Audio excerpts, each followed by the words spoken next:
हरे भरे पहाड़ों के बीच बसा हुआ एक छोटा सा गांव था जिसका नाम सूरजपुर था। यह गांव भले ही छोटा था, लेकिन यहाँ रहने वाले लोग और जानवर बहुत खुश रहते थे। इसी गांव में रहता था एक नटखट और समझदार बच्चा जिसका नाम चिंटू था। चिंटू को घूमना, नई जगह देखना और जंगल के बारे में जानना बहुत पसंद था। जब भी उसे मौका मिलता, वह गांव के पीछे फैले घने जंगल की ओर निकल जाता। चिंटू की माँ उसे हमेशा समझाती थी कि जंगल में ज्यादा अंदर मत जाया करो, लेकिन चिंटू के लिए जंगल डर की जगह नहीं, बल्कि एक दोस्त की तरह था। उसे लगता था कि पेड़ उससे बातें करते हैं और जानवर उसकी भाषा समझते हैं। उसकी दादी भी अक्सर उसे पुरानी पुरानी कहानियाँ सुनाया करती थी। एक रात जब आसमान में बादल गरज रहे थे और बिजली चमक रही थी, चिंटू अपनी दादी के पास बैठा हुआ था। दादी ने धीमी आवाज में उसे जादुई जंगल की कहानी सुनानी शुरू की। उन्होंने बताया कि गांव के पीछे जो गहरा जंगल है, उसमें एक जादुई पत्थर छुपा हुआ है जो जंगल की रक्षा करता है। अगर कोई लालची इंसान जंगल को नुकसान पहुंचाने की कोशिश करे, तो वही पत्थर जंगल को बचाने के लिए जाग जाता है, लेकिन वह केवल उसी इंसान की मदद करता है जिसका दिल साफ हो। उस रात चिंटू देर तक सो नहीं पाया। उसकी आंखों के सामने जंगल, जादुई पत्थर और बोलते हुए पेड़ घूमते रहे। अगली सुबह उसने तय कर लिया कि वह उस रहस्य को खुद जानने जाएगा। उसने अपने छोटे से बैग में पानी की बोतल, कुछ खाने का सामान और दादी द्वारा दिया गया लाल धागा रखा और चुपचाप जंगल की ओर चल पड़ा। जैसे ही चिंटू जंगल में दाखिल हुआ, ठंडी हवा उसके चेहरे से टकराई। चारों तरफ से पत्तों की सरसराहट और अजीब सी आवाजें आने लगी। तभी अचानक एक बंदर पेड़ से छलांग लगाकर उसके सामने आ खड़ा हुआ। उसके चेहरे पर शरारती मुस्कान थी। उसने अपना परिचय गोलू बंदर के रूप में दिया। चिंटू उससे डरने के बजाय हंस पड़ा और दोनों जल्दी ही दोस्त बन गए। आगे बढ़ते ही उन्हें एक तोता मिला जो हर बात दोहराता था। उसका नाम मीठू था। थोड़ी दूर पर एक भारी भरकम भालू मिला जिसका नाम कालू था। वह दिखने में डरावना था, लेकिन उसका दिल बहुत नरम था। रास्ते में एक तेज दौड़ने वाली हिरनी भी मिली जिसका नाम लाली था। अब चिंटू अकेला नहीं था, उसके साथ उसके नए दोस्त भी थे। जंगल में अचानक जोर-जोर की आवाजें, पेड़ गिरने की आवाज, मशीनों की आवाज और इंसानों की चीख पुकार। जानवर डर गए।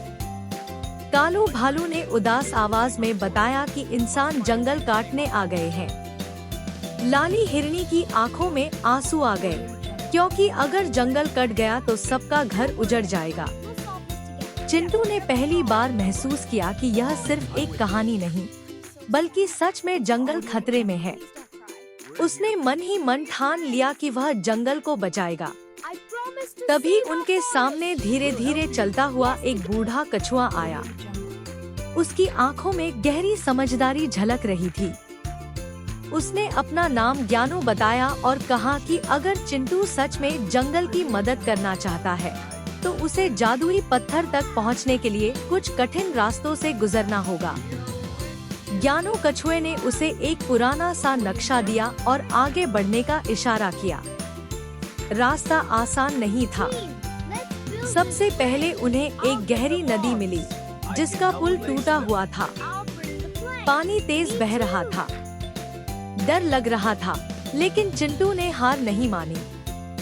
उसने अपने दोस्तों के साथ मिलकर लकड़ियां इकट्ठा की और एक छोटा सा पुल बनाया। सबने मिलकर नदी पार कर ली।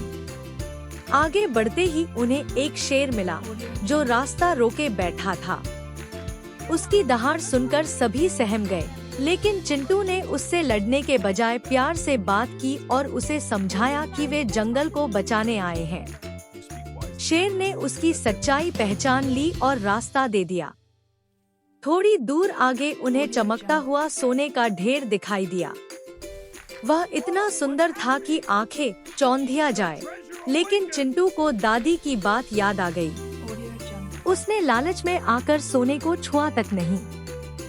तभी जमीन हिलने लगी और चारों तरफ तेज रोशनी फैल गई। उस रोशनी के बीच जादुई पत्थर प्रकट हुआ। वह अलग अलग रंगों में चमक रहा था, मानो जंगल की सारी ताकत उसी में समाई हो। जैसे ही चिंटू ने जादुई पत्थर को अपने हाथ में लिया, जंगल में एक अजीब सी शांति फैल गई। पेड़ हिलने लगे और हवा तेज चलने लगी। जो लोग पेड़ काट रहे थे वे डर के मारे रुक गए। अचानक उन्हें ऐसा महसूस हुआ जैसे पेड़ उनसे बात कर रहे हों। उन्हें अपनी गलती का एहसास हुआ। उन्होंने समझ लिया कि लालच में आकर वे प्रकृति को नुकसान पहुंचा रहे थे। सभी ने जंगल से माफी मांगी और वादा किया कि अब वे कभी पेड़ नहीं काटेंगे। जंगल फिर से खुश हो गया। जानवर उछलने कूदने लगे। गोलू बंदर नाचने लगा, मीठू तोता गाने लगा और कालू भालू जोर जोर से हंसने लगा। ज्ञानू कछुए ने चिंटू को देखा और गर्व से कहा कि वह एक सच्चा रक्षक है।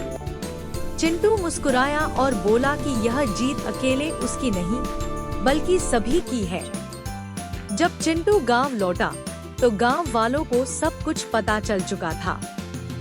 सबने उसकी तारीफ की और उसे जंगल का रक्षक कहा। लेकिन चिंटू के लिए सबसे बड़ी खुशी यह थी कि उसका प्यारा जंगल सुरक्षित था।